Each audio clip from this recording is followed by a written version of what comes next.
This football classic in 1994. 88 players are needed to play. 44 come from Essex County, 44 come from Sussex and Morris County. It's the 16th annual Paul Robeson All-Star East-West Classic here for Paul Robeson Stadium in East Orange. I'm John Kelly. To this game, great All-Stars across the state of New Jersey coming here to showcase their talent one last time to try to get that necessary scout from that Division 1A or just in front of fans for the last time in their high school career. Hello, Marauder Nation. Back here with Summer Video Preview 3, St. Peter's Prep Football. I'm joined alongside the head man, Coach Rich Hance. Are you looking forward to getting the pads on these guys? I mean, obviously, that's what players are. You played once in your career. You know, but as a coach, you know, the game planning, the scripting, scrimmages coming up. Yeah, this is fun, and it's summer, so it's light and easy, and, you know, we're hanging out, and the breeze is blowing. It's a beautiful day in Jersey City. But in the end, with the one-hand touch season gets a little wearing on you, and, you know, it's time to strap it up and play real football. So, yeah, I'm looking forward to it. You know, you're always looking forward to it, you know, and then you get in the grind, and you kind of like wish you were back in the summer days. But, you know, we're ready. I think we're ready, and we'll be even more ready in 3 weeks. We're back here with Video Preview 3 on Marauder Radio Network. Summer football preview of St. Peter's Prep. And now we're going to go from the varsity to the freshmen and join one of the new head coaches on the squad and former star West Virginia running back and All-American Eugene Napoleon. How's it feel to be coaching again? You were just on the phone with me a couple days ago just telling me how you were into it. This is unbelievable. Great opportunity, and I really appreciate Coach Hanson, especially Coach Roselle, giving me the opportunity. And I love coaching, man. This brings back some memories. Okay, obviously not able to speak with head coach Ed Roselle, so Eugene will take it over here. But so you said the line's looking really good. Yes. Let's get a couple names on here. When they see these videos, post up some names on the line that you're very impressed with so far. Well, I'll put it to you this way. I hate doing that because here's what happens. If you name one kid and you give the first and last name, then the other kids, well, how come he didn't name me? I'm going to say this. Both of the units, we have about, I want to say 15, 16 linemen. All of those kids are working hard, and they all look good. And I think the reason for that, when you compete, especially at this level, at a program like St. Peter's, you bring in kids that want to compete, they all look good because they're pushing, you know, each other, and I think that's good. So when I see my young offensive line looking at the other guy saying, well, I want to get in there, coach, and I'm ready to get in there, I want to do what he just did, that's exciting to me. So right now, all of them are looking good. To me, all of them are starters. That's the way I like to. All of them are starters. They're all looking at that good, that impressive. Talked about football IQ. We know scheme, position-wise, what you bring to these kids.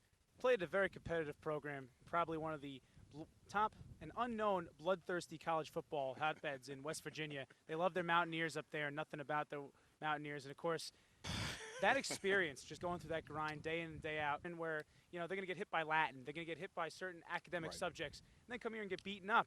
What experience going through as being a student athlete do you bring to these guys? I think it's such a, you know what, and I appreciate the points because that's very true.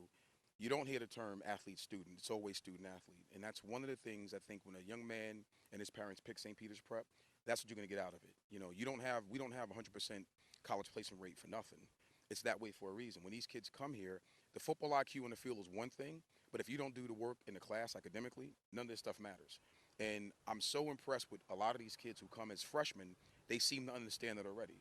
I don't care if maybe it's because they were here as 8th graders looking at the varsity maybe last year, or maybe they came, like my kid came as a 6th grader to watch prep football. He got a clear understanding of what it was like to be a student athlete. The beautiful thing is you hear the upperclassmen talking about academics. They're not talking about who they're going out with this week, and they're talking about books and academics. To me, that's the coolest thing. I had one parent tell me he was transporting some kids home last year. They're in the back seat talking about who has the highest GPA. I mean, how cool is that? The highest GPA. They're arguing about, well, I got a 3.8. What do you have? That's exciting to me because it all spills over, and it all plays well, and it all votes well on the field. If you do it in the classroom, it translates to doing it on the field. Should have told your players that this guy, if there was an HD camera shooting you, you might have looked like Warwick Dunn out there playing. So, yeah, so you had to get it. But, Eugene, looking forward to watching the freshmen. Thanks for joining us. Appreciate it. Thank you. That's Coach Eugene Napoleon. Just tell us a little about the freshman team as they've embarked on their St. Peter's football journey. I'm John Kelly with Marauder Radio Network and Video Preview 3 here in the summer. Here we're back with the Marauder Radio Network Summer Preview Show here. Third video of St. Peter's Prep football. On the defensive side, I am joined by Jim Fox, linebacker, senior, leading sack guy a year ago. And Let's just talk about yesterday, for instance, 7-on-7. How did you think the defense looked? Yesterday I think we were a little tired. We were tired. Hard work all week. Legs felt a little heavy. I mean, we didn't play horribly. We played well. Not aggressive enough, though. Not aggressive, not as physical as we usually are. You know, at 7-on-7s at Rutgers, we played a lot harder, faster. Felt we were a little tired. We could have played better. You lose Gianni McLaughlin. You lose A.J. Dobson. Gianni McLaughlin had 100 tackles. Yep. I mean, I'm sure you and Leshy will be fighting over and someone will be buying the other person lunch. But how do you think about the linebacker unit as a whole? Obviously, I just mentioned Lesh, yourself. Denzel will be in there this year. And James Lancelotti. We have a all-senior linebacking core. Strong kids. We all live together. I think we'll be fine. I know we'll miss Gianni, but we have a tough kid in James Lancelotti. Never stops. Silent but deadly. Final question I'll ask you here. As you've come through the summer, give me one player, and what's your assessment of the team so far? One player?